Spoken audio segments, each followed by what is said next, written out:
Panginoon, ay iyong pinili upang mangalaga sa iyong mga tupa.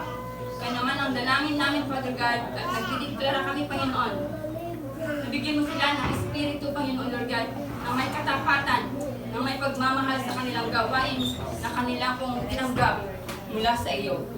Kaya naman ang dalangin namin, Ama, sa lingkod mo, Panginoon, Lord God, sa aming bishop, sa aming pastora, sa aming Pastor Don, Father God, na saan mo man po sila lugar na dalhin.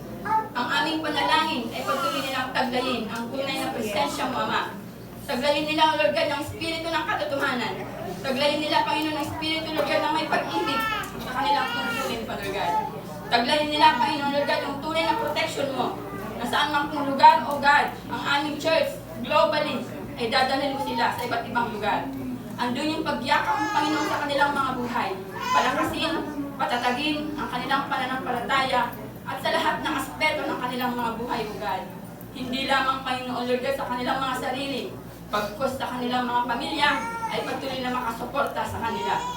Panginoon, ganun din, Father God, ang tunay na kapangyarihan mo ay dalhin nila, O Lord God. Ang provision na nagmumula sa iyo, Panginoon, ay patuloy na makamit ng iyong mga lingkod.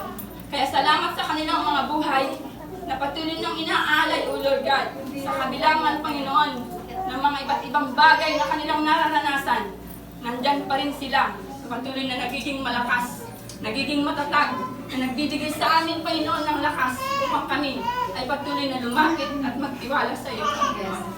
Dalhin nila, Panginoon, ang iyong pag-ibig at kabutihan sa kanilang mga buhay.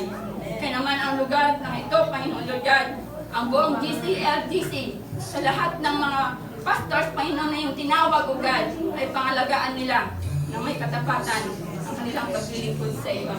Maraming salamat po, O Diyos, sa iyo namin pinagkakatiwala at nagdideklara kami, Panginoon, ang tunay na katugunan sa lahat ng aming mapanalangin sa pangalan ni Jesus. Amen.